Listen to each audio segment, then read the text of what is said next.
to see the occupational therapist and the physio about gross motor and also sensory issues. Sophie's had a lot of trouble feeding and eating over her 2 years.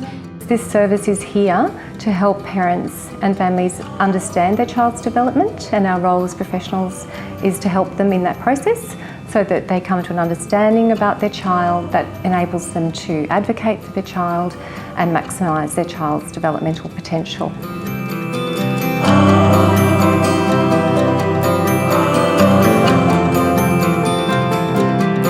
As a parent, I think when you have a new baby, you never really expect that anything's going to go wrong. You always just assume that everything's going to be fine, and when something does turn up, it can be a real worry. Your mind automatically thinks the worst. Is my baby going to be able to sit and walk and do all of the normal things that you'd like them to do? It was a big relief for me because I got very upset when we were diagnosed that he is a bit behind, like he fell into 5% of the babies, and like we didn't know like what else could we do to help him. But when we came to the group, they just gave us extra exercises and they spot some things we need to pay more attention. And so we were practicing more every exercise, and he's improving very quickly. For a parent, their child learning something new is a fabulous thing to be a part of. So if you're a part of that equation that helps a child be able to take their first step, say their first word, initiate their first communicative interaction, try a new food, it's a really exciting thing to be a part of.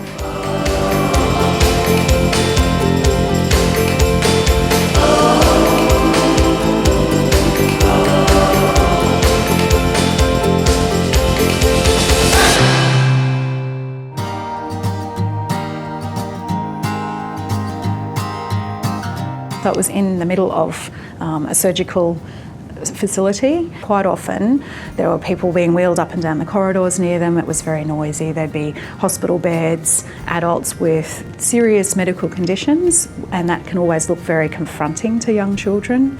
We're also very cramped with space. We heard some stories very early on from Dr. Heidi Webster about children with Asperger's and autism that would walk into the hospital, smell the smells that a hospital is renowned for, and we'd lose them.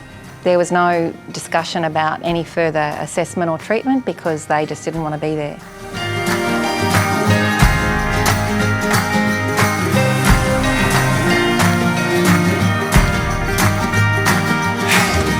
The way this all came together was like a little gift from God. We were approached by Run Sunshine Coast, Run Australia, from Geelong, who asked us basically if we would be beneficiary of their $100,000 fundraising event, Run Sunshine Coast. And we said, absolutely, have we got a cause for you? And of course, Mixed FM's Give Me 5 for Kids had been working towards this project for quite some time. Both came together at around the same time, whereby it became the priority for the health service, the number one item on the health service's needs list for paediatrics on the coast. And so the fundraising began.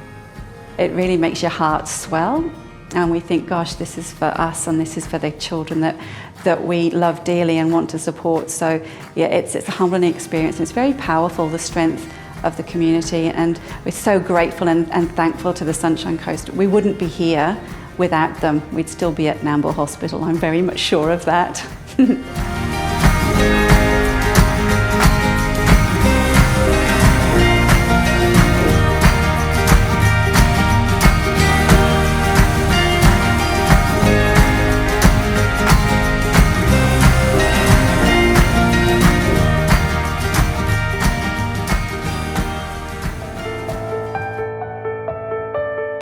Children with developmental conditions often go unrecognised in the community and certainly in public hospital systems. So they're children without a voice often, and putting in the time and effort to support them when they're young brings dividends for their whole lives. So that $1.4 million might look like a big amount up front, but the payoff for the community for decades will be huge. I'm here to see Heidi Webster with my son Riley. He's 5 years and 9 months old. Riley has autism. He was diagnosed at 2 years of age, and basically we've been seeing Heidi Webster since he was, 2.5. He was actually more unsettled going into a bigger building, whereas now we pull up at the front and we can walk upstairs, and he actually knows this building actually when we drive by now, so yeah, it's very good.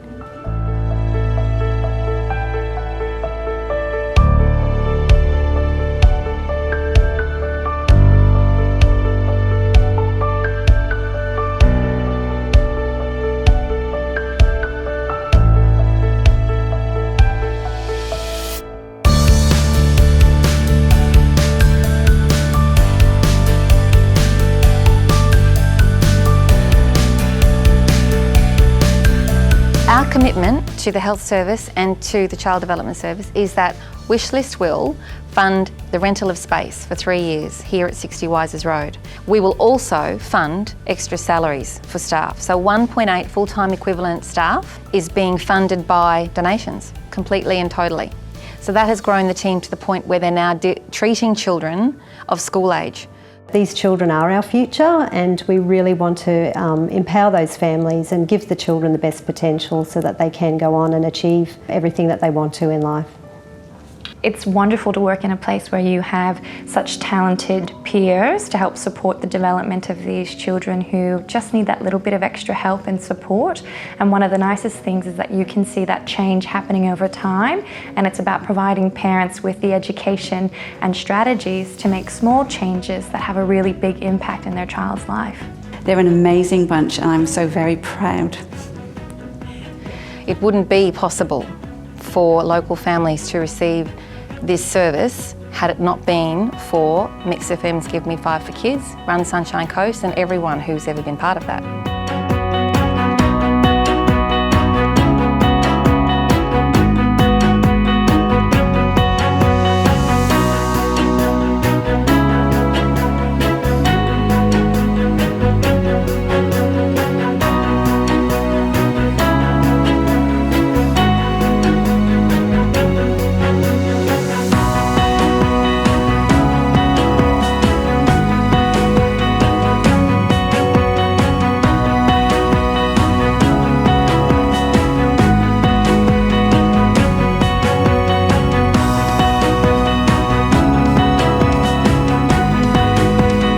The 3-year commitment totals $1.4 million at this point, which includes the fit out and the setup of this beautiful place. We've spent $600,000 so far. We need another $800,000 to see our commitment through to the end. Any support we can get is going to be beneficial, and I think any mum or any family does the best they can do with the knowledge they have, but this just equips us with a bit more knowledge to keep going on. Thank you for being a friend as well as being a doctor for my son, and thank you for all the help that she gives our family, you know. It's not just Riley, it's the whole family that gets the help as well. Often, you know, words are not enough. They're very grateful for the help that they receive. It's a priceless gift to our community, and it's only possible because we have such a wonderfully supportive, proactive, generous community who actually get that.